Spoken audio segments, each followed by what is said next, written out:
السلام علیکم ملګرو. اسلام آباد های کورټ نه عمران خان ته یو غټ ریلیف ملاو شوی دی. عمران خان ته وکیلانو سره د ملاقات کولو اجازه هم ملاو شو. پی ټی آی دوباره غنټای کې یو بل سیټ هم بایلو. دوباره د اوټونو شمار شوی دی چې په هغه کې د پی ټی آی یو بل سیټ هم بایلل شوی دی. پېښور های کورټ د پی ټی آی مخصوص نشستونو باندې خپل فیصله هم جاری کړې ده.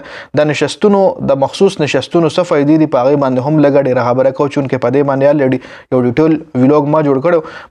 مریم نواز به د کور نه وزیر اعلی هاوس ته هلیکاپټر کیږي. کله به چې عمران خان هلیکاپټر استعمالونو د هغې حوالې سره مریم نواز څه ویلي او اوس مریم نواز په خپله څه کوي په دې باندې هم تفصیلا خبره کوو. دا ټول تفصیلات په دې ویډیو کې تاسو سره شریک کیږي، نو ویډیو خپله هم مکمل وګورئ او مخکې ملګرو سره ضرور شریک کړئ. ټول لومړی په عمران خان خبره کوو چې عمران خان ته اسلام آباد های کورټ نه څه ریلیف ملاو شوی دی. څنګه چې تاسو ته پته ده چې محکمه داخله پنجاب چې کوم دی هغه عمران خان سره په ملاقاتونو باندې پابندي لګولې وه.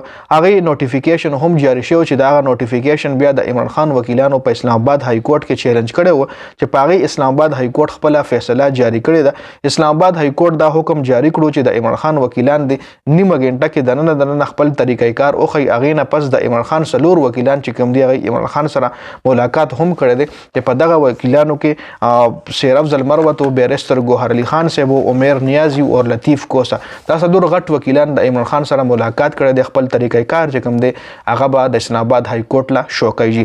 پی ټی آی دوباره غنټای کې یو بل سیټ هم بایلو. ګجرواله ان 81 باندې دوباره غنټي شوې ده چې د پی ټی آی بلال اجاز دغه سیټ بایلو او د نون لیگ امیدوار په دغه ان 81 باندې کامیاب ګرځول شوی دی.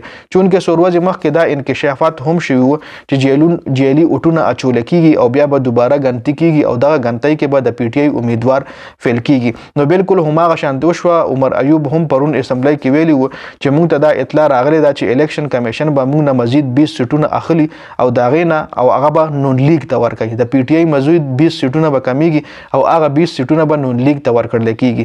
بل پېښور های کورټ د پی ټی آی مخصوص نشستونو باندې خپله فیصله واورله. الیکشن کمیشن دا فیصله کړې وه چې سنی اتحاد کونسل سره د پی ټی آی اتحاد کولو باندې پی ټی آی ته مخصوص نشستونه نه ملاویږي.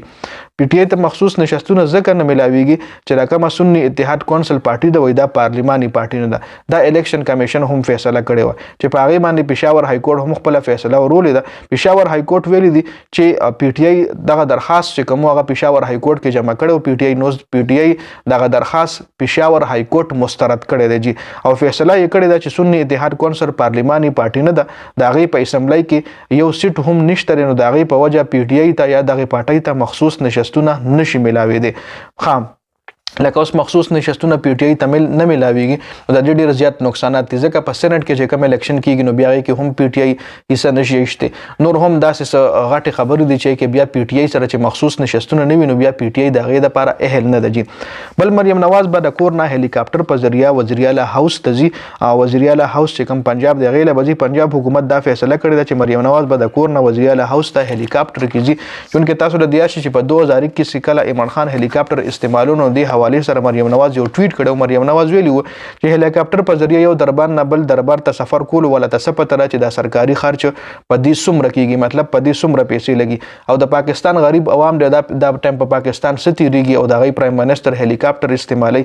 نو دغه پرایم منسټر له څه پته ده او بل وایي د چا سپي چې کوم دی د پاکستان د غریبو عوامو په پیسو باندې عمران خان سپي ساتلی دي. تاسو له الریډي معلومه ده.